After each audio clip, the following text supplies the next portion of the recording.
कैसे हो बच्चों? आई होप सब कोई अच्छे होंगे, पढ़ाई अच्छी चल रही होगी तुम लोग की। So I welcome you all in the third lecture of second chapter. तो अब तक हमने फर्स्ट लेक्चर में एसिड्स को निपटाया, सेकेंड लेक्चर में थोड़ा बहुत एसिड्स का जो लेफ्ट पोर्शन था उसको हमने कवर अप किया और बेसिस को निपटा दिया। ठीक है, अब मुझे ये बताओ, हमने एसिड्स पढ़ लिया, बेस पढ़ लिया, अब मुझे एक सिंपल सा एकदम लॉजिक देना है। एक सिंपल सा क्वेश्चन पूछते हैं कि मान लो कि अगर तुमको कोई भी मान लो कि एकदम स्ट्रॉन्ग एसिड है, क्या हम बोल रहे हैं, एकदम स्ट्रॉन्ग एसिड है, मान लो कि H2SO4 का एक स्ट्रॉन्ग एसिड तुमको दिया हुआ है, और फिर अगर उसको उसमें तुमको अगर उस स्ट्रॉन्ग एसिड को अगर तुमको वीक एसिड बनाना है, क्या बनाना है, वीक एसिड बनाना है, तो क्या तरीका हो सकता है? ये हो सकता है कि हम पानी मिला दें वाटर के एडिशन से हम लोग स्ट्रॉन्ग एसिड से वीक एसिड में कन्वर्ट कर सकते हैं।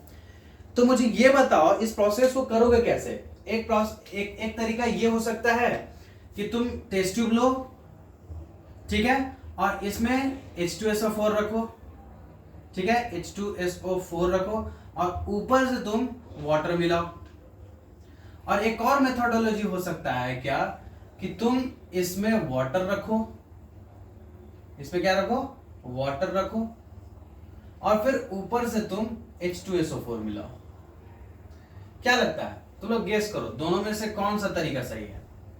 हम क्या बोल रहे हैं, एक तुम्हारे पास स्ट्रॉन्ग एसिड है, क्या तुम्हारे पास एक स्ट्रॉन्ग एसिड है जिसको तुमको वीक एसिड में कन्वर्ट करना है, and it can be possible by adding water to strong acid, ठीक है। तो वाटर को तुमको एडिशन करना है, तो तुम किस तरीके से करोगे? एक तो तरीका ये हो सकता है कि तुम टेस्ट ट्यूब लो, ठीक है, टेस्ट ट्यूब लो, और एक टेस्ट ट्यूब में क्या करोगे, तुम H2SO4 डाल लो और उसके बाद फिर वाटर ड्रॉपलेट अंदर में डालो। या फिर ये हो सकता है कि पहले वाटर को रख लो टेस्ट ट्यूब में और ऊपर से H2SO4 डालो। दोनों केस में मिक्स हो रहा है। अब दोनों में से तरीका कौन सा सही है? ये तरीका सही है या ये तरीका सही है? सोचो तुम लोग, अब तक तो एसिड बेस पढ़े, सोचो एसिड को किस तरह से हैंडल किया जाए। तब कुछ लोग बोलेंगे कि सर हम लोग ऑप्शन 1 के तरफ जाना चाहेंगे। बोले ठीक है, चलो करके देखते हैं। H2SO4 डाला हुआ है, अगर तुम वाटर डालोगे ऊपर में, ठीक है, ऊपर से वाटर ड्रॉपलेट डाले, तो जैसे ही यहां जाएगा तो विगरसली, कैसे, विगरसली रिएक्ट करेगा और एक एक्सप्लोजन होगा। क्या होगा? एक एक्सप्लोजन होगा, जिससे तुम्हारा आंख मुंह नाक कान जल जाएगा। तो ये तो भाई गंदा प्रोसेस हुआ, this process can't be accepted. अच्छा, एक और प्रोसेस हम लोग कर रहे हैं, हम लोग वाटर लिए हुए हैं और उसमें फिर एक ड्रॉप या दो तीन ड्रॉप हम लोग H2SO4 मिला रहे हैं, H2SO4। तो हम देख रहे हैं कि यह तो अच्छा तरीका है, इससे तो कुछ एक्सप्लोजन नहीं हुआ, है ना। स्लोली मिक्सेस विथ सेफ्टी, ठीक है। तो इसी प्रोसेस को हम लोग कैरी ऑन करते हैं। हम लोग वाटर लेंगे और हल्का ड्रॉपलेट से हम लोग 1 बूंद 2 बूंद 3 बूंद ऐसे करके हम लोग हाइड्रोक्लोरिक H2SO4 सल्फ्यूरिक एसिड हम लोग उसमें ऐड करते जाएंगे, और उसके बाद उसको स्ट्रॉन्ग एसिड से वीक एसिड में कन्वर्ट करेंगे। So the process in which we add water to make strong acid to weak acid is known as the process dilution. क्या इसको बोलते हैं? डाइल्यूशन बोलते हैं इसको। क्या बोलते हैं? डाइल्यूशन इसको बोलते हैं। क्या बोलते हैं? डाइल्यूशन। क्या बोलते हैं इसको? डाइल्यूशन। समझ में आया? ये चीज समझ में आया सबको? चलो ठीक है। अब मुझे ये बताओ, हमने एसिड्स पढ़ लिए, बोले कि हाँ सर एसिड तो पढ़ लिए, हमने बेसिस भी पढ़ लिए, हाँ सर हम तो बेस भी पढ़ लिए, लेकिन एक बात बताओ कि जैसे मान लो कि हम लोगों ने टेस्टिंग तो पढ़ा कि हाँ चलो H+ आयन अति करेगा, वो OH- करेगा, तो ये आंख से हमको दिखेगा तो नहीं कि H+ सिक्रेट कर रहा है, OH- सिक्रेट कर रहा है, डिसोशिएट हो रहा है तुम्हारा वाटर में जाने के बाद, ये आंख से तो दिखेगा नहीं। इसका मतलब कोई तरीका होना चाहिए ताकि हम एसिड्स को बेसिस से डिफरेंशिएट करें, ठीक है। टू डिफरेंशिएट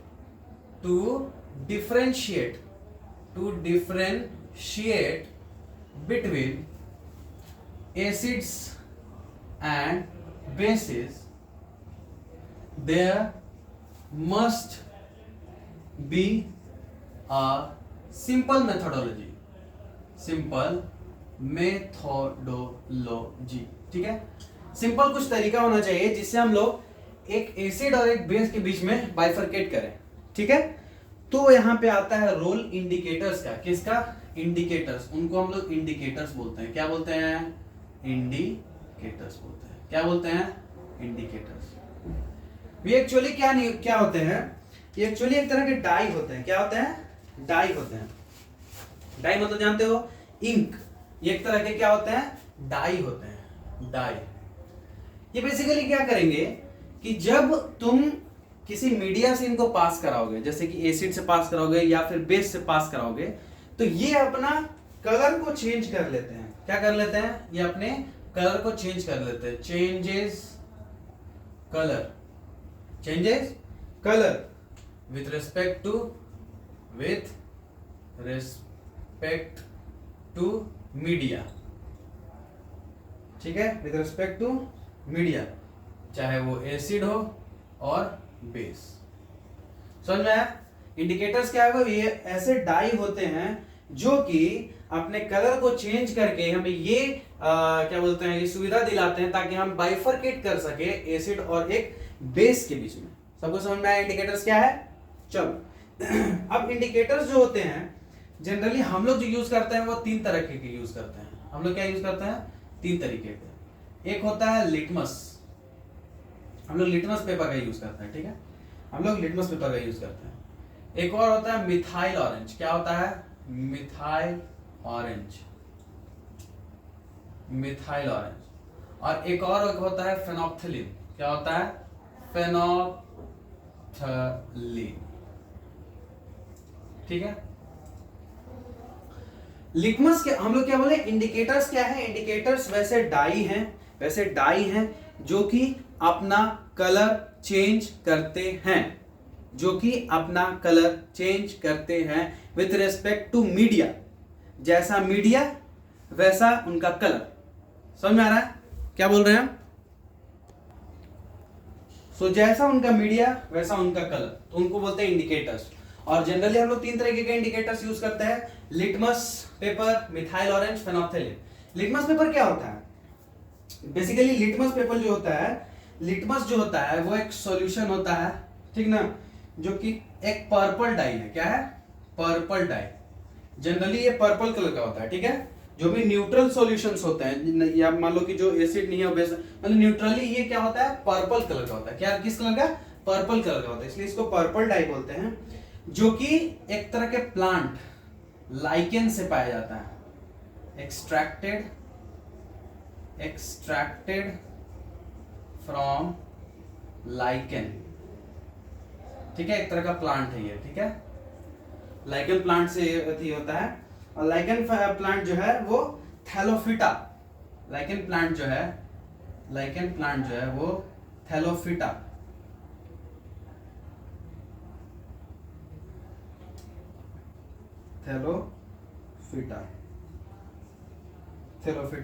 थैलोफिटा डिवीजन प्लांट से आता है।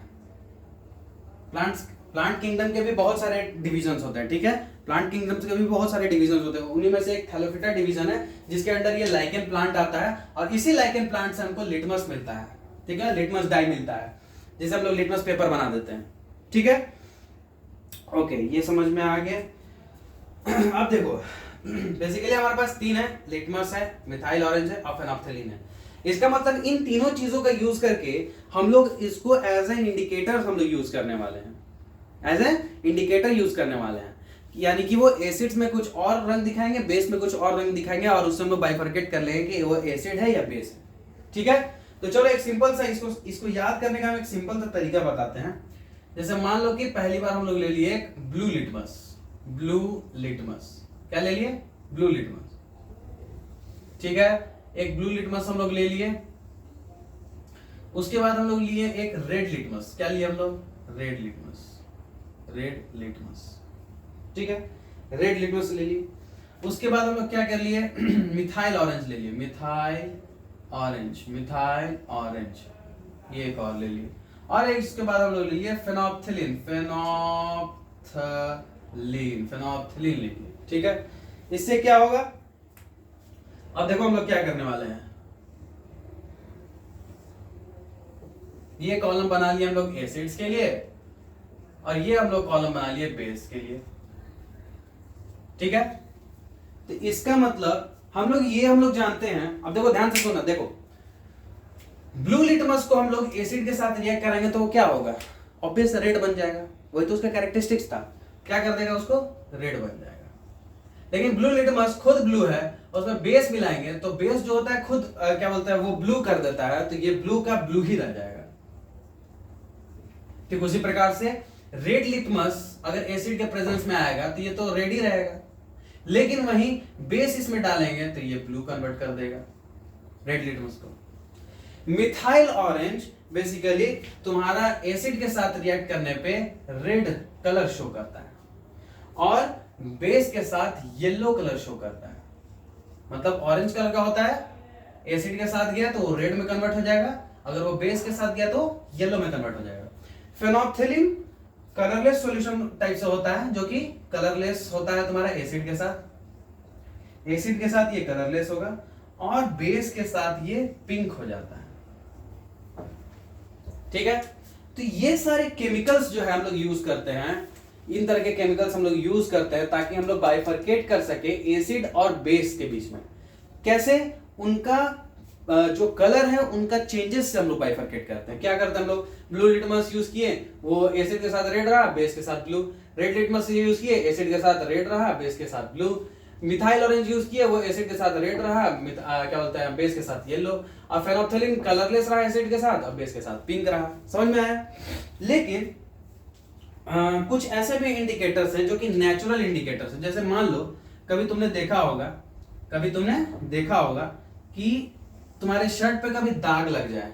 ठीक है, तुम्हारे शर्ट पे कभी हल्दी वगैरह का मतलब कुछ भी मान लो गिर गया, ठीक है, उसको दाग लग गया, कुछ हल्दी वल्दी गिर गया, ठीक है, और उसको तुम सरफ से धो, तो जहां दाग लगा होगा ना वो देखो वो ब्राउनिश कलर का हो जाएगा। वो जो हल्दी का दाग है वो ब्राउनिश कलर का हो जाएगा। तो हम लोग जानते हैं क्या, हम लोग जानते हैं कि सोप में क्या बोलते हैं, ये जो होता है जो वॉशिंग पाउडर होता है उसमें एसिड बेस ये सब होता है, वही सब रिएक्ट करके टर्मेरिक का कलर चेंज कर देता है। इसका मतलब टर्मेरिक भी एक नेचुरल इंडिकेटर हुआ। तो नेचुरल इंडिकेटर्स एक होता है, नेचुरल इंडिकेटर्स जिसमें one of the natural indicator है वो है लिटमस, क्योंकि ये क्या हम बोले, ये लाइकेन प्लांट से लिया जाता है, बनाया जाता है। तो एक लिटमस हो गया तुम्हारा नेचुरल इंडिकेटर। और क्या हुआ नेचुरल इंडिकेटर, एक होता है तुम्हारा टर्मेरिक, यानी कि वही जो हल्दी बोल रहे हैं, टर्मेरिक पता है चेंज कर देता है अपना कलर। और एक होता है रेड कैबेज, और भी कई तरह के नेचुरल इंडिकेटर्स, ठीक ना। अब एक और होता है olfactory indicators. Olfactory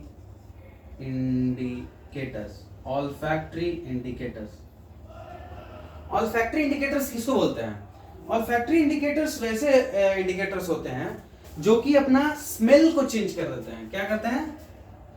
changes smell according to media, acid या बेस। एसिड या बेस के प्रेजेंस में ये अपना स्मेल को चेंज करते हैं। जैसे कि वनीला ये एक तरह का क्या होता है, फल होता है, ठीक है, एक तरह का फल होता है जो कि अपना स्मेल चेंज करके बता देता है।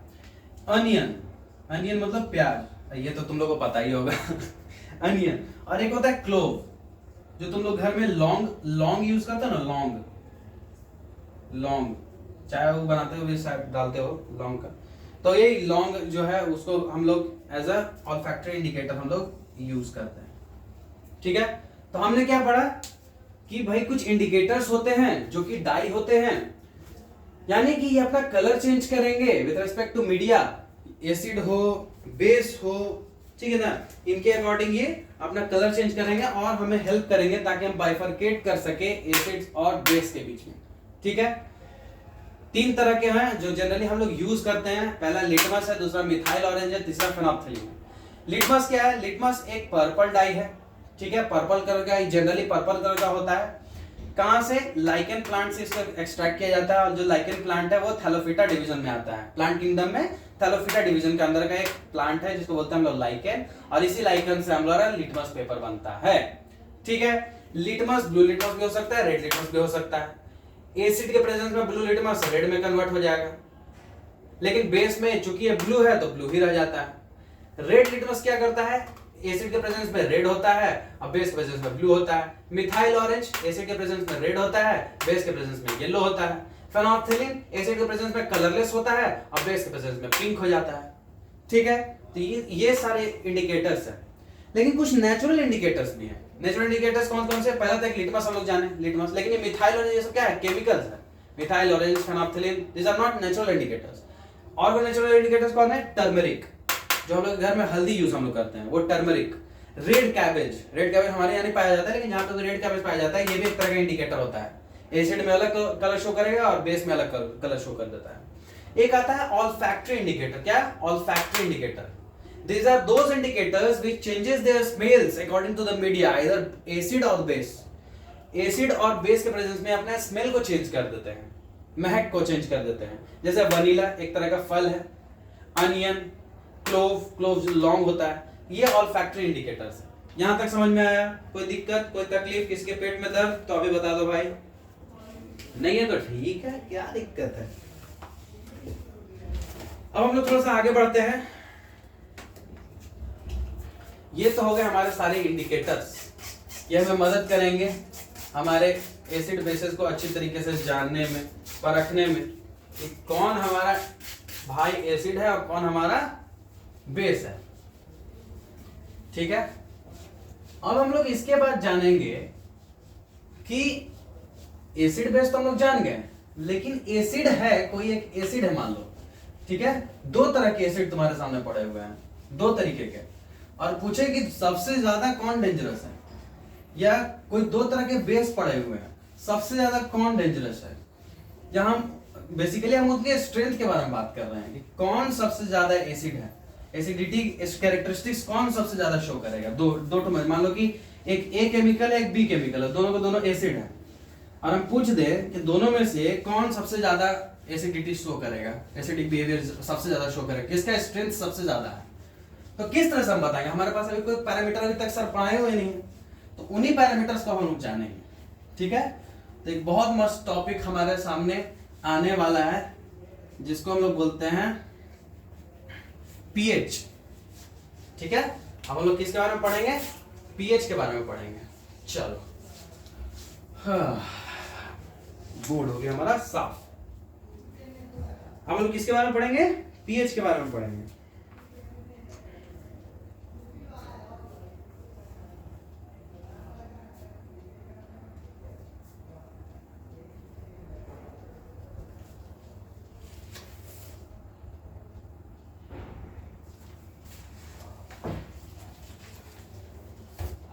अच्छा, पीएच में बढ़ने से पहले एक और चीज जो छूट रहा है वो है यूनिवर्सल इंडिकेटर्स। क्या छूट रहा है? Universal indicators. देखो, कुछ चीज छूटेगा नहीं, ठीक है ना, कुछ चीज छूटने वाला नहीं है, हम सारा कुछ कवर कर देंगे, तुम लोग टेंशन मत लो। Universal indicators, universal indicators, I am sorry, universal indicators किनको बोलते हैं? These are mixture of many indicators. These are mixture of many indicators or dyes, ठीक है, which gives different color, which gives different color, which gives different color, which gives different color at different pH values.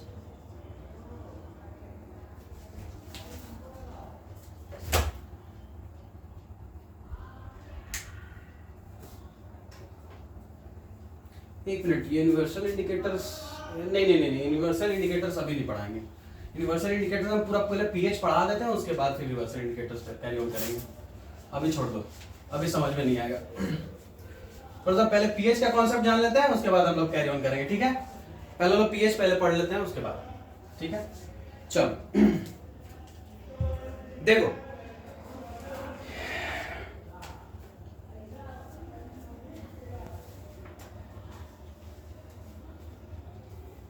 हम लोग strength के बारे में बात करने वाले हैं। किसके बारे में? स्ट्रेंथ। अगर हम लोग को किसी भी एसिड का, किसी भी बेस का अगर हमको स्ट्रेंथ पता करना है, क्या पता करना है?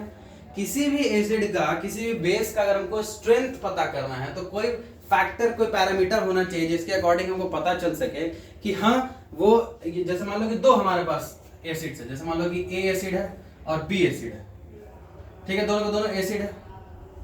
अब मान लो हमको पता करना है कि कौन सा सबसे ज्यादा खतरनाक है, मोस्ट एसिडिक कौन सा है। जैसे हम लोग पढ़े ना वीक एसिड और क्या बोलते हैं स्ट्रॉन्ग एसिड, तो सबसे ज्यादा स्ट्रॉन्ग इन दोनों में से कौन सा है एसिड, कैसे पता चलेगा?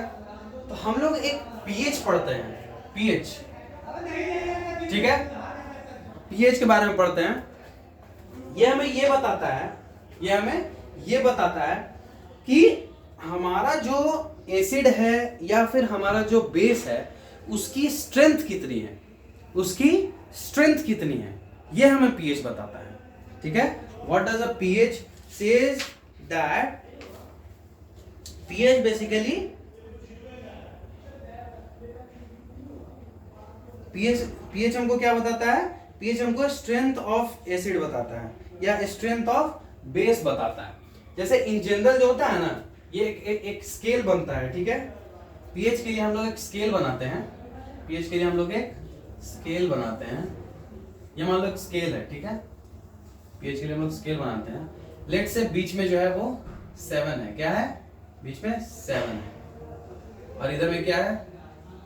6 5 4 3 2 1, और यहाँ पे क्या है? 7 8 9 10 11 12, इस तरीके से आगे चलते गया है।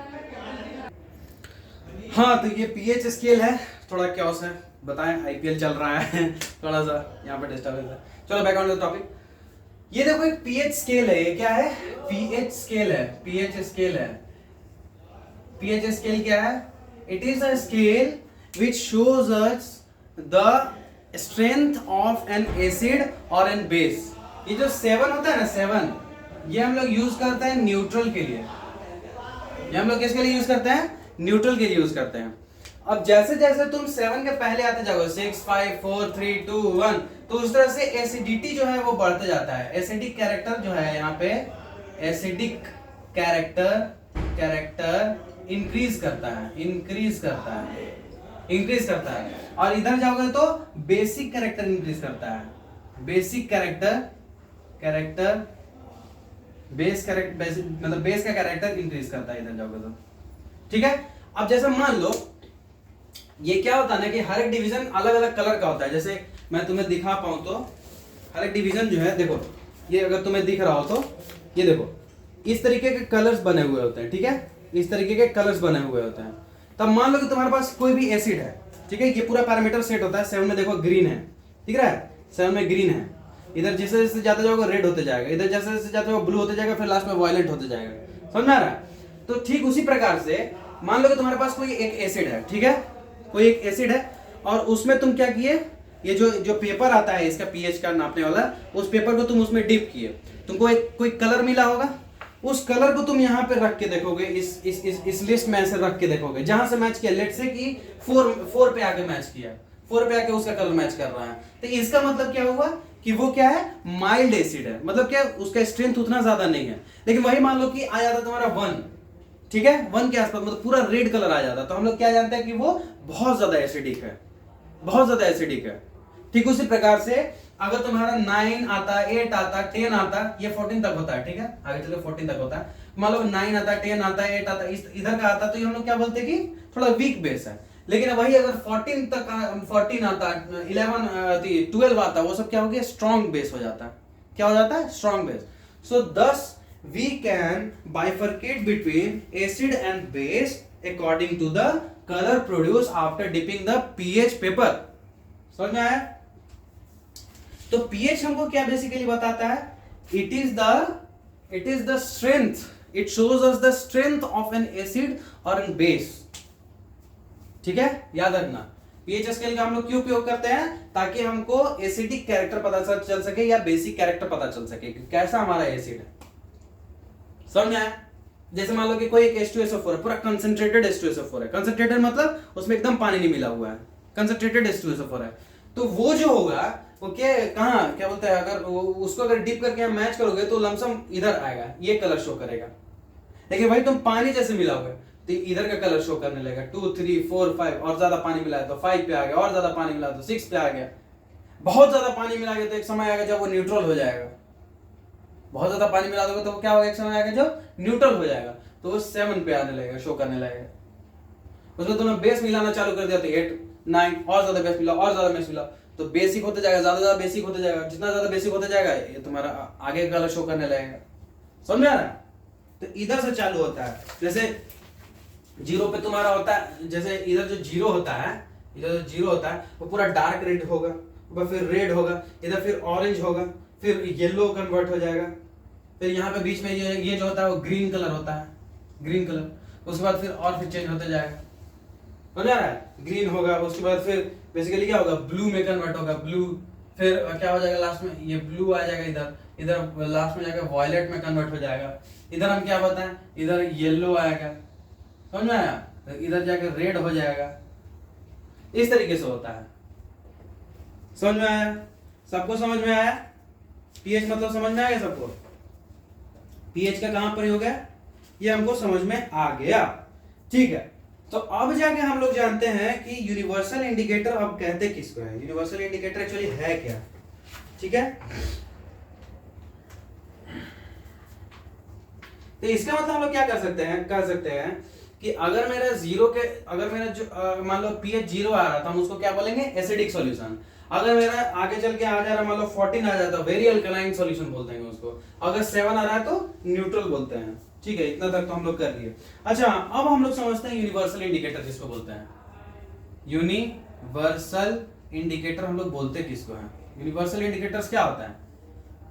ये बेसिकली एक्चुअली क्या होता है, ये these are the mixture of many different indicators. These are what? These are mixture of many different indicators or dyes. समझ में आया? Dyes which gives different colors at different pH। अलग अलग pH पे ये अलग अलग तुम्हारा कलर देंगे यूनिवर्सल इंडिकेटर्स। तो यूनिवर्सल इंडिकेटर का ही यूज किया जाता है हम लोग को pH फाइंड करने में। ठीक है, वही जो मैंने ये बताया, ये देखो इस तरीके का रहता है। ठीक है, तो इंडिकेटर्स को जब तुम डिप करोगे तुम अपने सॉल्यूशन में, ठीक है, तो वो बता देगा, कोई एक कलर जनरेट करेगा, उस जनरेट हुए कलर को यहाँ पे मैच करना, इस वाले से मैच करना, तो तुम्हें पता चल जाएगा कि वो एसिडिक है या बहुत ज्यादा एसिडिक है, या बेस है या बहुत ज्यादा बेसिक है, ये तुमको पता चल जाएगा।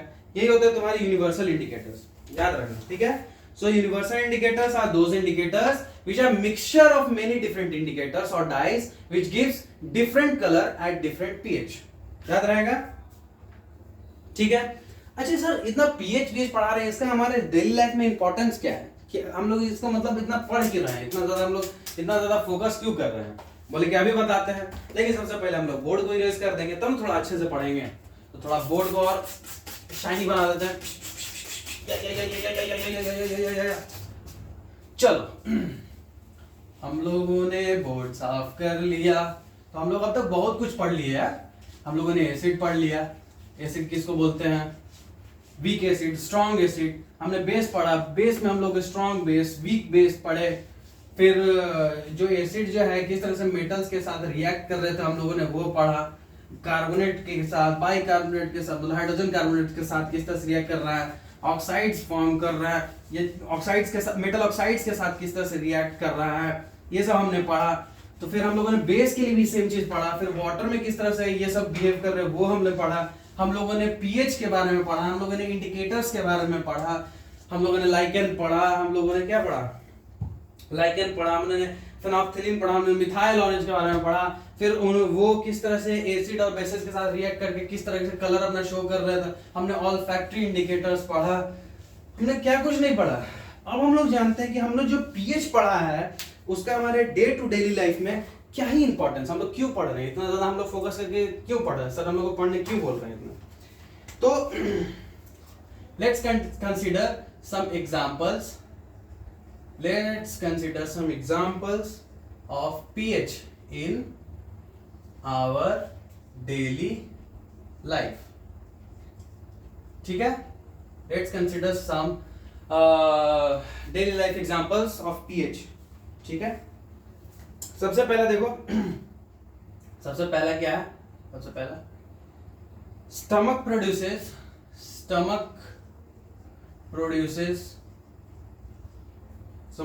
produces HCl which help in digestion of food। अच्छा, अब एक बात बताओ, हमारे पेट में हम लोग जो खाना खाते हैं तो तुम लोगों ने पढ़ा होगा हमारे पेट में एक एसिड होता है HCl, हाइड्रोक्लोरिक एसिड होता है, पता होगा। मान लो उस एसिड की मतलब एक फिक्स पीएच होगा तभी ना, एक फिक्स पीएच होगा जिसको बॉडी जो है मेंटेन करके रखता होगा। मान लो कि बहुत ज्यादा एसिडिक हो गया तो क्या होगा, हमारा इनर लाइनिंग जो है वो क्या होगा, जलने लगेगा, हमें बर्निंग सेंसेशन आने लगेगा। या फिर मान लो कि एसिडिक कैरेक्टर उसका घट गया, ठीक है ना, कम एसिडिक हो गया, तो कम एसिडिक होने पे क्या होगा, हमारा खाना सही से नहीं पचेगा। समझ में आ रहा है? तो मान लो कि हमारा क्या बोलते हैं, यानी कि एक फिक्स्ड पीएच होना बहुत ज्यादा जरूरी है, एक फिक्स पीएच होना बहुत ज्यादा जरूरी है। हमारे जो बॉडी में जो HCl प्रोड्यूस हो रहा है उसका एक फिक्स पीएच होना बहुत ज्यादा जरूरी है। अगर ज्यादा डिफर करेगा तो हमें प्रॉब्लम होने लगेगी, सिंपल सा बात है, ज्यादा डिफर करेगा तो हमें प्रॉब्लम होने लगेगी। तो एक फिक्स पीएच होना बहुत ज्यादा जरूरी है। ठीक है, जैसे मान लो कि हो भी गया, लेट्स से मान लो कि हमारा पीएच जो मान लो कि बहुत ज्यादा एसिडिक हो गया, जिसको नहीं बोलते हैं अरे माँ एसिडिटी हो रहा है। एसिडिटी होना मतलब क्या होता है, ज्यादा एसिड जो है उसकी पीएच जो है कम होने के मतलब इधर जीरो की तरफ शिफ्ट होने लगा। समझ में आ रहा है? जीरो की तरफ शिफ्ट होने लगा, बहुत ज्यादा एसिडिक होने लगा तो क्या होगा, हमको जलन देने लगेगा, पेट में पूरा एकदम दर्द देने लगेगा। समझ में आ रहा है? तो जब ऐसा हो, ठीक ना, व्हेन एसिडिटी इंक्रीजेस, इसका ट्रीटमेंट क्या है, इसका ट्रीटमेंट है, देखो मम्मी इनो पिला देती है, इनो आता है आजकल बाजार में, इनो, और भी बहुत सारे मेथड हैं। एक्चुअली हम लोग क्या लेते हैं, एंट एसिड्स लेते हैं। क्या लेते हैं, एंट एसिड्स लेते हैं। ठीक है, या इसको हम लोग बोल सकते हैं माइल्ड बेसिस लेते हैं, माइल्ड बेसिस। जो हमारा HCl होता है वो बहुत ज्यादा अति नहीं होता है, तो हम लोग HCl को अगर हमको न्यूट्रलाइज करना है, न्यूट्रलाइजेशन में हम क्या जानते हैं, एसिड को अगर बेस के साथ रिएक्ट करा दे तो हमको सॉल्ट मिलेगा, और सॉल्ट को हम लोग यूरिनेट कर देंगे, हो गया। तो इसका मतलब बेस अगर हम लोग खा ले तो हमारा जो एसिड जो है जिसकी वजह से हमको दर्द हो रहा है या फिर जलन हो रहा है वो कम हो जाएगा। तो हम लोग यहाँ पे बेस मिलाते हैं। ठीक है, बेस मिलाते हैं, और हम लोग बेस में क्या लेते हैं, हम लोग लेते हैं मैग्नीशियम का हाइड्रोक्साइड, और इसी को हम लोग बोलते हैं मिल्क ऑफ मैग्नीशिया। क्या बोलते हैं, मिल्क ऑफ मैग्नीशिया बोलते हैं। समझ में आया, मिल्क ऑफ मैग्नीशिया बोलते हैं। या फिर एक और चीज का हम लोग प्रयोग करते हैं, sodium hydrogen bicarbonate, sodium hydrogen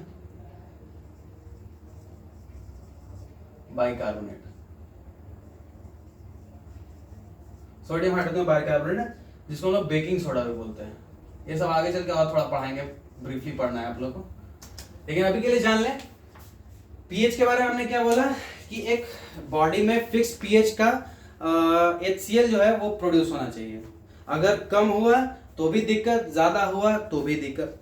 अगर ज्यादा एसिडिटी हुआ तो हम लोग क्या करते हैं, उसका ट्रीटमेंट क्या है, हम लोग एंटासिड्स लेते हैं, हम लोग एंटासिड्स को शरीर में लेते हैं। माइल्ड बेसिस होते हैं, वो क्या होता है, माइल्ड बेसिस, क्योंकि एसिड है हमारे पेट में, उसको हम लोग किस तरह से न्यूट्रलाइज करेंगे, बेस मिला के।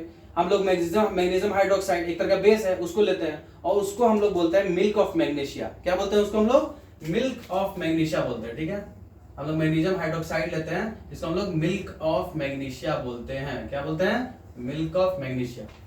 या फिर सोडियम हाइड्रोजन बाइकार्बोनेट भी लेते हैं जिसको हम लोग बेकिंग सोडा बोलते हैं। तो ठीक है सर, एक तो समझ में आ गया, हाँ सर लाइफ में पीएच का बैलेंस्ड होना बहुत जरूरी है, इसलिए हम लोग पीएच पढ़ रहे थे। बोले सर और कुछ एग्जांपल, बोले कि बिल्कुल तुरंत, तुमने बोला और तुरंत देंगे। PH change in mouth is the cause for tooth decay, ठीक है। देखो हमारे शरीर में जो दांत है, ठीक है, दांत है, वहां पर सलाइवा होता है। जो भी हमारा दांत है, देखो लार जिसको बोलते हैं हम लोग, सलाइवा होता है। तो जो भी हम लोग खाना इंटेक करते हैं उसमें जो शुगर होता है, क्या होता है, उसमें जो शुगर होता है उसको कन्वर्ट किया जाता है एसिड में। किसमें? एसिड में कन्वर्ट किया जाता है। यानी कि माउथ में जो सलाइवा है ना, वो एक तरह का एसिड है जिसका पीएच लमसम 5.5 होता है। कितना पीएच होता है? 5.5 के लमसम होता है, ठीक है। और क्या होता है कि मान लो कि ये 5.5 से नीचे गिरने लगेगा, मान लो 5.3 हो गया, 5.2 हो गया, 5.1 हो गया, इसका मतलब मोर एसिडिक होते जा रहा है। तो जितना ज्यादा एसिडिक होते जाएगा वो क्या करेगा, टूथ का डिके होने लगेगा। टूथ क्या होगा, कोरोड होने लगेगा, समझा ना। टूथ जो है वो कोरोड होने लगेगा, डिके होने लगेगा, टूथ डिके होने लगेगा। फिर दांत क्या होगा, टूट जाएगा, कोरोड होगा कि टूट जाएगा। फिर क्या करना होगा, डॉक्टर को फिलिंग करना होगा, इनेमल फिलिंग करना होगा, प्रॉब्लम हो जाएगा। इसका मतलब हमको समझ में आएगा मुंह में भी एसिड है, जिसका क्या बोलते हैं पीएच जो है वो 5.5 है, और 5.5 ही होना चाहिए। अगर उससे नीचे हुआ तो नीचे हुआ चाहे ऊपर हुआ, तो दोनों केस में हमारे दांत के लिए दुखदाई है, ठीक है। लेकिन हाँ सर ये भी समझ में आ गया। बोले सर और एक और देखो, जो बी होता है, बी मतलब मधुमक्खी, तो बी का जो स्टिंग होता है, that leaves an acid which cause pain and irritation। अच्छा लिटरली बताना, तुम में से किसी भी को मधुमक्खी काटा अभी तक? लिटरली कमेंट बॉक्स में हमको लिख के बताना कितने लोगों को मधुमक्खी ने उनके हाथों पे या कहीं पे शरीर पे काटा है। बोलो हाथों तो देखता नहीं, जहां जगह मिला वहां काट देता है भाई, और फूल जाता है। मुझे बचपन में काटा था, और क्या बताया, मेरा हाथ अभी देखो, अभी ऐसे नॉर्मल हाथ है। उस वक्त जो नहीं सनी देओल वाला डायलॉग चल रहा था कि 2.5 किलो का हाथ, लिटरली वैसा हो जाता है, फूलने के बाद 2.5 किलो का हाथ हो जाता है, समझ गया। और पेन इतना ज्यादा कि क्या बोले, बाबा रे बाबा, याद करने का भी मन नहीं कर रहा है।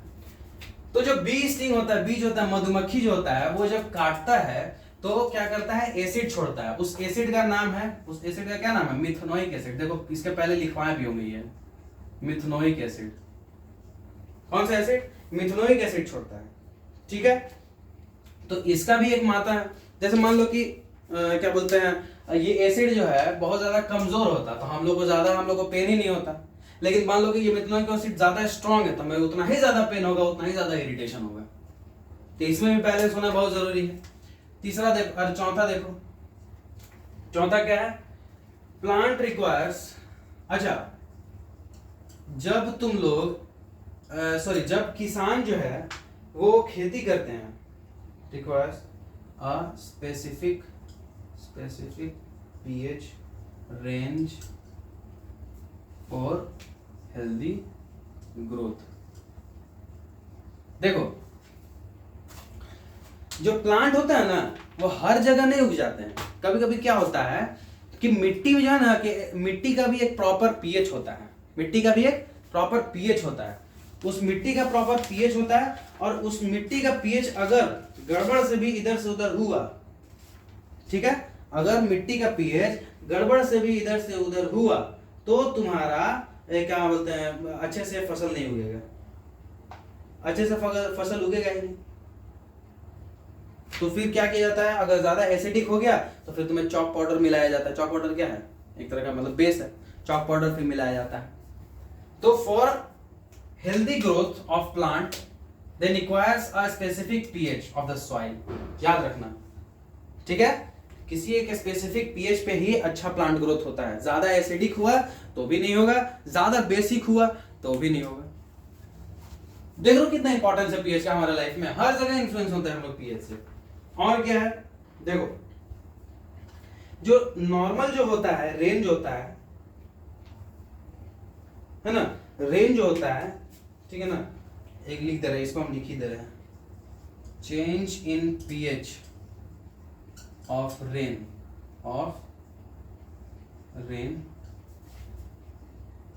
may cause acid rain, जैसे जो जनरल जो जनरल होता है, जनरली रेन का जो होता है वो 5.6 के लमसम होता है पीएच, ठीक है, जनरली जो होता है 5.6 के लमसम होता है। अब मान लो 5.6 से नीचे गिरा तो क्या में कन्वर्ट हो जाएगा, एसिड रेन में कन्वर्ट हो जाएगा। अब मान लो वो एसिड हम लोग पे गिरा, ठीक है, तो हम लोग तो मान लो कि घर में आ जाते हैं तो हम लोग उतना इफेक्ट नहीं पड़ता है, लेकिन एक्वेटिक एनिमल वो सारा का सारा एसिड जो है लास्ट में कहां जाएगा, वाटर सोर्सेज में, नदी में जाएगा, नालों में जाएगा, खेतों में जाएगा, पॉन्ड्स में जाएगा, वहां पे क्या रहती है एक्वेटिक लाइफ्स, तो वो डिटोरियसली पूरा बहुत ज्यादा इंपैक्ट उन पर पड़ेगा, बहुत ज्यादा खराब इंपैक्ट पड़ेगा। क्या होगा, एक्वेटिक लाइफ वहां पे नहीं सस्टेन कर पाएगा। तो अगर रेन में भी, अगर रेन का पीएच जो है जो कि 5.6 है, अगर उसका पीएच भी अगर कम होता है, ज्यादा होता है, तो भी हमारे लिए नुकसानदेह है। समझ में आया, इतना चीज समझ में आया, इसमें कोई दिक्कत, ठीक है, इसमें कोई दिक्कत नहीं होना चाहिए। अच्छा, इसमें एक और चीज समझो तुम लोग, इतना तो हो गया। अब ऐसे समझो कि एक होता है एसिडिक सॉल्ट, जैसे हम लोग न्यूट्रलाइजेशन रिएक्शन में क्या पढ़े, एसिड को मिलाते हैं प्लस बेस को मिलाते हैं, क्या हम लोग बोल रहे हैं, एसिड को मिलाते हैं प्लस बेस को मिलाते हैं तो हमें क्या मिलता है, सॉल्ट मिलता है। क्या बोल रहे हैं, एसिड को मिला, बेस को मिला, क्या मिला, सॉल्ट मिला। तो ये सॉल्ट होगा, इसमें भी कैरेक्टरिस्टिक्स हो सकता है, इसमें भी वैरायटी ऑफ सॉल्ट्स हो सकते हैं। कैसे, जैसे मान लो कि तुम मान लो कि तुम क्या किए हो, एक स्ट्रॉन्ग एसिड लिए हो, क्या लिए हो, एक स्ट्रॉन्ग एसिड लिए हो, क्या लिए हो, स्ट्रॉन्ग एसिड, और एक वीक बेस लिए हो, तो जो तुम्हारा सॉल्ट बनेगा, वो सॉल्ट जो होगा वो एसिडिक होगा, जो सॉल्ट होगा वो एसिडिक होगा। इसका मतलब इसका जो पीएच होगा लेस देन 7 होगा, लेस देन 7 पीएच। इसमें किसी को डाउट है, स्ट्रॉन्ग एसिड था, वीक बेस था, तो जो हमारा सॉल्ट प्रोड्यूस होगा वो ऑब्वियसली कि एसिडिक सॉल्ट होगा, और एसिडिक सॉल्ट है तो उसका पीएच लेस देन 7 होगा। या फिर ऐसे भी बोल सकते हैं कि आपने मान लो स्ट्रॉन्ग बेस लिया, क्या लिया, स्ट्रॉन्ग बेस लिया, प्लस में वीक एसिड लिया, तब जो अब जो तुम्हारा फॉर्मेशन होगा वो क्या होगा, बेसिक सॉल्ट का होगा फॉर्मेशन, बेसिक सॉल्ट का फॉर्मेशन होगा, और इसका जो पीएच होगा वो मोर देन 7 होगा पीएच। इसमें किसी को डाउट,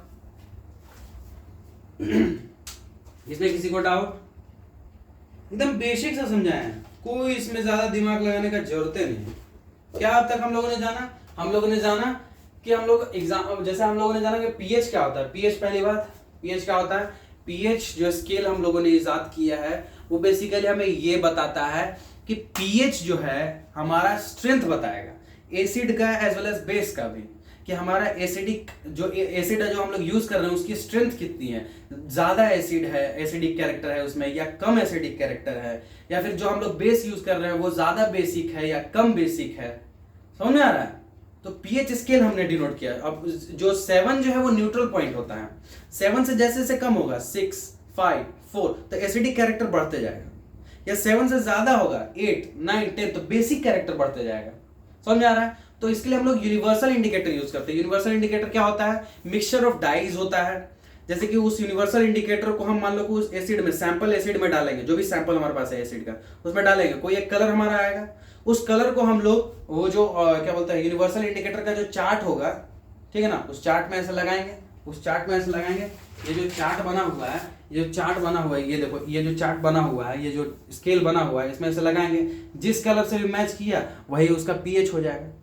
समझ में आ रहा है, वही उसका पीएच हो जाएगा। तो हमको पता चल गया पीएच कहते किसको है और किस तरह से देखते हैं, ठीक है। अब हम लोग सोच रहे हैं कि सर पीएच तो आप पढ़ाएं, ठीक है, एसिड ज्यादा हो जाएगा कम हो जाएगा, इससे हमको क्या मतलब है। तो हम बोले कि हमारे डेली लाइफ में बहुत ज्यादा इन्फ्लुएंस करता है पीएच। ऐसा नहीं है कि पीएच को बस ऐसे ही पढ़ के निकाल देना है, बहुत ज्यादा इन्फ्लुएंस होते हैं हम लोग पीएच से। बोले कैसे सर, चलो देखते हैं। तो सबसे पहले हम बोले कि देखो स्टमक में हमारा HCl प्रोड्यूस होता है, स्टमक में HCl प्रोड्यूस होता है, उसी से हम लोग खाना पचाते हैं। खाना पचाते हैं, अगर मान लो कि वो जो क्या बोलते हैं, वो जो एसिड है, एसिड जो हमारे अंदर प्रोड्यूस हो रहा है वो ज्यादा से ज्यादा एसिडिक कैरेक्टर शो करने लगे, मतलब बहुत ज्यादा एसिडिक हो जाए वो एसिड, समझ रहे हैं, बहुत ज्यादा एसिडिक हो जाए तो क्या होगा, इनर लाइनिंग जो होगा स्टमक का वो क्या होगा, जलन महसूस करने लगा, फिर हम ही को प्रॉब्लम होगा। या मान लो बहुत ज्यादा बेसिक हो गया तो फिर खाना पचेगा नहीं। तो जब एसिडिटी जब बढ़ जाता है, यानी कि एसिडिक कैरेक्टर जब बढ़ जाता है, व्हेन एसिडिटी इंक्रीजेस, तो उसके ट्रीटमेंट के लिए हम लोग एंटासिड्स यूज करते हैं, जिसको जो कि माइल्ड बेसिस होता है। जैसे एसिड हमारे पेट में, तो एसिड को ट्रीट करना है, एसिड को न्यूट्रलाइज करना है, तो हम लोग क्या यूज करेंगे, बेस को यूज करेंगे। तो कुछ माइल्ड बेसिस को यूज करते हैं, जैसे कि मैग्नीशियम हाइड्रोक्साइड, जिसको हम लोग मिल्क ऑफ मैग्नीशिया बोलते हैं, या फिर हम लोग सोडियम हाइड्रोजन बाइकार्बोनेट यूज करते हैं, जिसको हम लोग बेकिंग सोडा भी बोलते हैं, ठीक है। सर एक और एग्जांपल, तो हमने बताया कि pH change in mouth is the cause for tooth decay. हमारे माउथ में जो सलाइवा होता है, ठीक है, सलाइवा वो क्या करता है, शुगर को हम लोग एसिड में कन्वर्ट करता है। ये जो सलाइवा है वो क्या करता है, शुगर को एसिड में कन्वर्ट करता है। और ये जो एसिड होता है वो 5.5 पीएच का होता है। जो सलाइवा होता है ना, उसका पीएच होता है 5.5 होता है। अब मान लो कि 5.5 से इसका पीएच कम होने लगा तो क्या होगा, माउथ ज्यादा एसिडिक हो जाएगा। माउथ ज्यादा एसिडिक होगा तो क्या होगा, टूथ जो होगा वो डिके करने लगेगा। होता तो क्या है, कैल्शियम का होता है, कैल्शियम का होता है, रिएक्शन करने लगेगा, टूथ में डिके आने लगेगा, फिर टूथ हमारा धीरे धीरे खत्म हो जाएगा, डिके कर जाएगा, मतलब झड़ जाएगा। समझ आ रहा है, इसका मतलब यहाँ पे पीएच हमारा इंपॉर्टेंस है। बैलेंस होना चाहिए पीएच का बैलेंस होना चाहिए, जितना होना चाहिए उतना ही होना चाहिए। 5.5 मतलब 5.5, थोड़ा बहुत आगे पीछे हो सकता है हमारे बॉडी के अकॉर्डिंग। फिर हमने बोला कि बी का जो स्टिंग है, जो मधुमक्खी जो काटती है वो एसिड छोड़ती है, जिसको हम लोग मिथेनोइक एसिड बोलते हैं, जो कि बहुत ज्यादा दर्द और इरिटेशन महसूस कराता है। अब मान लो कि ज्यादा मिथेनोइक एसिड भी छोड़ा, मिथेनोइक एसिड का मतलब एसिडिक कैरेक्टर बहुत ज्यादा है, तो क्या करेगा, पूरा एकदम फुला देगा हाथ को। या फिर अगर कम हुआ तो कम पेन कॉज करेगा, तो वहां पे भी देखो पीएच से इन्फ्लुएंस हो गए।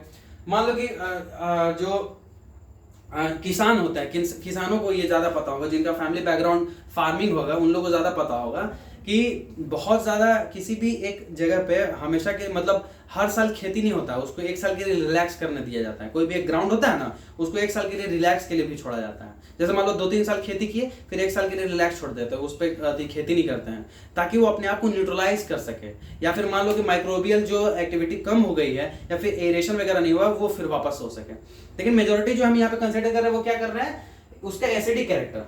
जैसे जो एक सॉइल होता है ना, उसका भी एक एसिडिक कैरेक्टर होता है, मतलब एसिडिटी होता है, एक फिक्स्ड अमाउंट ऑफ पीएच होता है, उसका फिक्स पीएच का एसिडिटी होता है उसमें। अगर मान लो वो भी पीएच मान लो कि वहां गड़बड़ हुआ, ज्यादा एसिडिक हो गया, तो फिर क्या होगा, हमारा प्लांट ग्रोथ अच्छे से नहीं होगा, या फिर प्लांट ग्रोथ होगा ही नहीं, ये भी हो सकता है। कुछ ऐसे प्लांट है जो कि स्पेसिफिक पीएच खोजते हैं सॉइल का, तभी जाके वो ग्रो करते हैं। जैसे कि कॉटन सुना होगा तुम, ब्लैक सॉइल में होता है, उसका पीएच एक स्पेसिफिक है ब्लैक सॉइल का। समझ में आ रहा है। उसके बाद फिर देखो रेन का जो क्या बोलते हैं, जनरली जो रेन होता है उसका पीएच 5.6 होता है। 5.6 से मान लो कम हो गया, 5.6 से मान लो कि कम हो गया, यानी कि ज्यादा एसिडिक हो गया, तो रेन क्या हो जाएगा, एसिड रेन में कन्वर्ट हो जाएगा। तो सर उससे क्या दिक्कत है, हम लोग तो अंदर छुप जाते हैं। तो एक्वेटिक लाइफ पे बहुत ज्यादा इंपैक्ट पड़ता है। Aquatic life is being impacted deleteriously by those acid rains. तुम सुना होगा ताजमहल जो है वो एसिड रेन की वजह से क्या हो रहा है, येलो हो रहा है उसका मार्बल। सोच लो कितना ज्यादा इंपैक्टफुल होगा।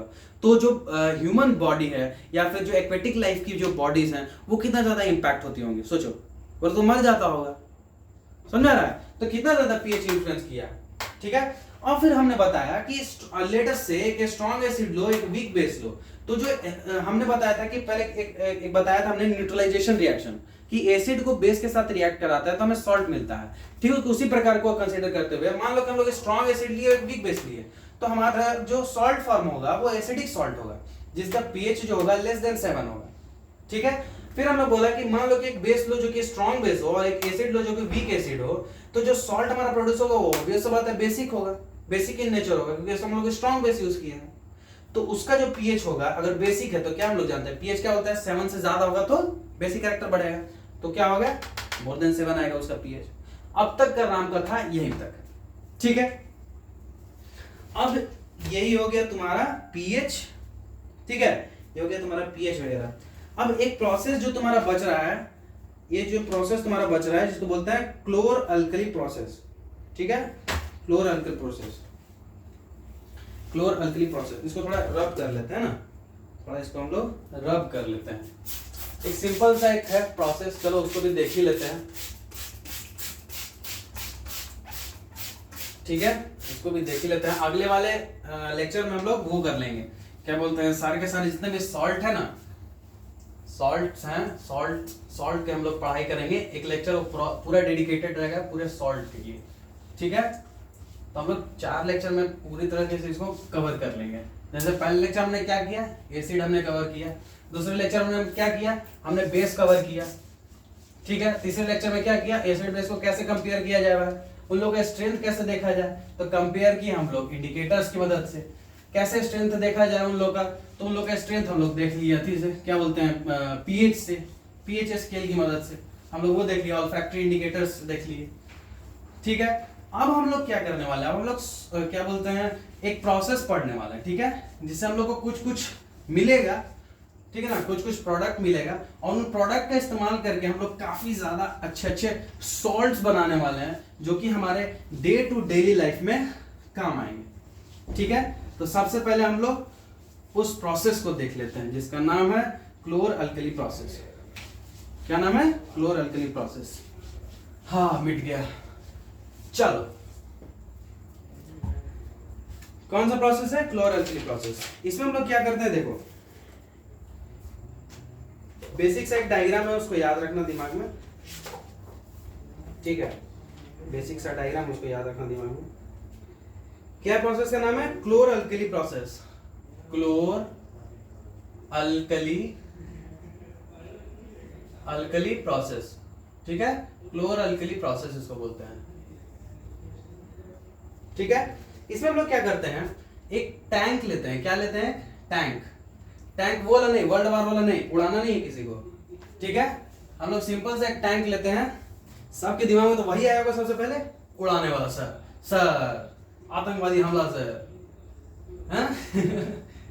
वो वाला टैंक नहीं है, सिंपल से एक टैंक लेते हैं। देखो उसका स्ट्रक्चर कैसा है, ध्यान से देखना, और हो सके तो अभी ही याद कर लेना इस स्ट्रक्चर को। बहुत फेमस क्वेश्चन है जो कि बोर्ड्स में पूछता है, ठीक है। ये देखो, ये हमने बना दिया एक टैंक जो कि सेपरेटेड है एक मेम्ब्रेन से, किस चीज से, मेम्ब्रेन से। ये क्या है, मेम्ब्रेन है, मेम्ब्रेन, एक मेम्ब्रेन है। मेम्ब्रेन क्या होता है, छन्नी। यहां से ब्राइन सॉल्यूशन हम लोग भेजते हैं, ब्राइन सॉल्यूशन भेजते हैं, ठीक है। बेसिकली सोडियम क्लोराइड को ही ब्राइन बोलते हैं, ठीक है। यहां से ब्राइन भेजे, और क्या करते हैं, यहाँ पे हम लोग 2 ग्रेफाइट के रॉड्स लगाते हैं। क्या करते हैं हम लोग, 2 ग्रेफाइट के रॉड्स लगाते हैं। ये कंप्लीटली ब्राइन से भरा हुआ है, याद रखना।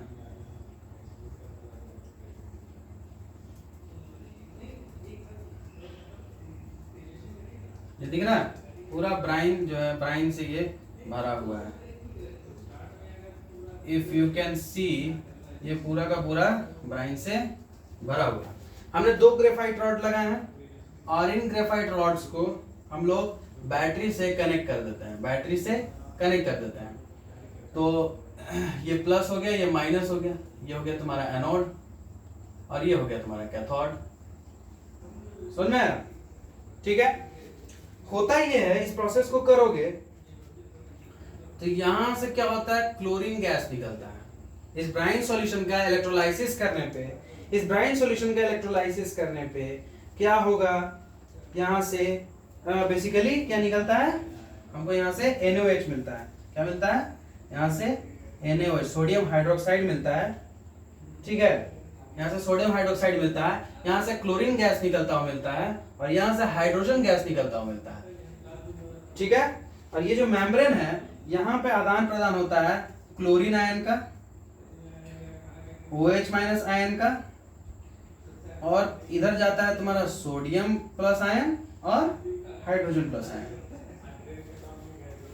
ठीक है, हम लोग देखो कर क्या रहे हैं, हम लोगों ने ब्राइन भेजा है। इनिशियली हम लोगों ने क्या बनाया, भेजा है ब्राइन, NaCl। क्या भेजा हम लोग, NaCl भेज रहे हैं। NaCl हमने भेजा, क्या भेजा हम लोगों ने, NaCl भेजा, और वहां पे क्या पानी मौजूद था। हम लोगों ने इलेक्ट्रोलाइसिस किया है, इसका इलेक्ट्रोलाइसिस किया, तो देखे हम लोग कि 2 मोल्स ऑफ सोडियम हाइड्रोक्साइड मिला हमें। ठीक है, 2 मोल्स ऑफ सोडियम हाइड्रोक्साइड मिला, Cl2 हमें गैस मिल गया वहां से, और प्लस में हाइड्रोजन गैस हमें देखने को मिल गया। ठीक है, हम क्या बोले, सोडियम क्लोराइड जिसे हम लोग ब्राइन बोल रहे हैं, उसको हम लोग इनिशियली भेजे और उसका इलेक्ट्रोलाइसिस किए पानी के साथ, तो हमें 2 मोल्स ऑफ सोडियम हाइड्रोक्साइड देखो यहाँ मिला, और क्लोरीन गैस यहाँ से मिला, और हाइड्रोजन गैस मिला। सर इतना हम लोग क्यों किए, इतना हम लोग क्यों किए? देखो इसको करने का क्या फायदा है, जो तुमको क्लोरीन मिला है, ठीक है, इस क्लोरीन को तुम लोग क्या कर सकते हो, वाटर ट्रीटमेंट के लिए यूज कर सकते हो। क्या चीज के लिए, वाटर ट्रीटमेंट के लिए यूज कर सकते हो। स्विमिंग पूल में देखते हो कि डिसइंफेक्टेंट की जैसा इसको यूज करते हैं, स्विमिंग पूल्स में इसको यूज करते हैं। ठीक है, पीवीसी में यूज करते हैं, पीवीसी पाइप में यूज करते हैं, इसको एज अ डिसइंफेक्टेंट भी यूज करते हैं, डिसइंफेक्टेंट भी इसको यूज करते हैं। ठीक है, CFCs में भी यूज करते हैं, क्लोरोफ्लोरोकार्बन में, जो रेफ्रिजरेटर्स में पहले यूज होता था। पेस्टिसाइड्स में भी यूज करते हैं, पेस्टिसाइड्स। पेस्टिसाइड्स तुम लोग को शायद पता हो, पेस्टिसाइड्स किसको बोलते हैं, जो कि हम लोग डालते हैं, क्या बोलते हैं, खेती करते वक्त हम लोग जो डालते हैं। ठीक है, खेती करते वक्त हम लोग पेस्टिसाइड डालते हैं ताकि कीड़े मकोड़ों को मारा जा सके। अच्छा, जो हाइड्रोजन गैस निकला उसका क्या काम है? सबसे पहला काम, इसको हम एज अ फ्यूल यूज कर सकते हैं। दूसरा क्या काम है, हम लोग मार्गरीन बना सकते हैं, मार्गरीन बना सकते हैं। मार्गरीन किसको बोलते हैं, वो जो डालडा होता है, डालडा तुम लोग सुना होगा, अपने यहाँ डालडा पहले बहुत ज्यादा चलता था, रिफाइन के पहले, ठीक है ना, डालडा चलता था, उसको बनाने में उपयोग होता है। फिर क्या हम लोग अमोनिया का बनाने में उपयोग करते हैं, अमोनिया, ठीक है, फॉर फर्टिलाइजर्स के लिए, इसको हम लोग फर्टिलाइजर्स के लिए उपयोग कर सकते हैं। ठीक है, जो सोडियम हाइड्रोक्साइड हमें मिल रहा है, ठीक है, सोडियम हाइड्रोक्साइड जो हमें मिल रहा है, इसको हम लोग किस चीज के लिए उपयोग कर सकते हैं? सबसे पहला डिग्रीजिंग मेटल, डिग्रीजिंग मेटल, डिग्रीजिंग मेटल, डिग्रीजिंग मेटल मतलब जो भी उसमें ग्रीस उरीस लगा हुआ है किसी भी मेटल में, उसको साफ करने के लिए। ठीक है, ग्रीस लगा हुआ देखो ना, जो वैक्स टाइप से होता है, ग्रीस आता है ताकि स्मूथ फंक्शनिंग के लिए किसी मेटल को, रोटेटरी बॉर्डर जो रोटेटरी होता है, रोटेटरी पार्ट होता है, तो उसके स्मूथ फंक्शनिंग के लिए ग्रीस लगाते हैं। और कभी भी मान लो कि वो खराब हुआ तो उसको निकाल के साफ करते हैं, तो उसको बोलते हैं डिग्रीसिंग मेटल। ठीक है, उसको डिग्रीसिंग करते हैं। फिर सोप्स के मैन्युफैक्चरिंग में इनका उपयोग होता है। ठीक है, इनका डिटर्जेंट बनाने में उपयोग होता है, डिटर्जेंट्स बनाने में उपयोग होता है। फिर पेपर मेकिंग में भी यूज होता है, कहाँ, पेपर मेकिंग इंडस्ट्री में भी इनका यूज होता है। और फिर आर्टिफिशियल फाइबर, आर्टिफिशियल फाइबर्स बनाने में, कपड़ों को भी बनाने में इनका उपयोग होता है। समझ में आया, समझ में आया? देखो यहां हमने एक चीज डाला, प्रोसेस से हमें 3 चीज मिले, और तीनों चीजों का भर भर के काम, इसी को बोलते हैं chlor alkali process. Chlor alkali process क्यों हम लोग बोलते हैं तुम्हें पता है? Because product formed chlor from chlorine, chlor from chlorine, और अल्कली जो बना हुआ है, जो कि है तुम्हारा सोडियम हाइड्रोक्साइड, ये एक तरह का अल्कली है ना। प्रोडक्ट देखो, प्रोडक्ट में तुमको क्या क्या मिल रहा है, एक पहला क्लोरीन मिल रहा है, दिख रहा है, हाइड्रोजन मिल रहा है, और देखो सोडियम हाइड्रोक्साइड प्रोडक्ट में तुमको मिल रहा है, यही ना मिल रहा है। देखो क्या मिल रहा है तुमको, सोडियम हाइड्रोक्साइड मिल रहा है, ये क्या एक तरह का अल्कली है, ये क्या एक तरह का अल्कली है। और क्लोरीन भी तुमको मिल रहा है, देखो क्लोरीन भी मिल रहा है। तो इसलिए शॉर्ट फॉर्म में इसी को बोलते हैं हम लोग क्लोर अल्कली प्रोसेस। इसी प्रोसेस को हम लोग क्या बोलते हैं, क्लोर अल्कली प्रोसेस बोलते हैं। एक बार फटाक से रिवीजन मार लेते हैं, क्या हमने अभी तक पढ़ा। हमने पढ़ा कि भाई एक क्लोर अल्कली प्रोसेस होता है, ठीक है, क्या होता है, क्लोर अल्कली प्रोसेस। सब लोग ध्यान दो इधर, चलो फोकस दो, थोड़ा सा, हाँ थोड़ा हेवी हो गया है, लेकिन हम लोग देखो यही हो, डायग्राम से समझोगे ना तो थोड़ा बहुत जल्दी समझ में आता है। यहां से इनलेट है, हमने एक पहले टैंक लिया है, 2 आउटलेट है, जिससे गैस निकल सकता है, एक आउटलेट है जिससे हमारा लिक्विड निकल सकता है। हमने लिक्विड ब्राइन सॉल्यूशन डाला। ब्राइन सॉल्यूशन किसको बोल रहे हैं? सोडियम क्लोराइड के सॉल्यूशन को। अंदर में हमने ग्रेफाइट के रॉड्स लगा के रखे हैं। क्या लगे हमने? ग्रेफाइट के रॉड्स लगा के रखे हैं। उसे हमने बैटरी से कनेक्ट कर दिया है। अब ये क्या होगा? ये क्या बोलते हैं, ये कंप्लीट एक सर्किट हो गया ना। ये जो सॉल्यूशन है इसमें हम लोग क्या डाले हैं? NaCl डाला हुआ है और वाटर है, तो ये कंप्लीट एक क्या होगा? सॉल्यूशन बन गया। तो ये कंप्लीट सर्किट बन गया। अब यहां से क्या होगा? यहां से क्या होगा?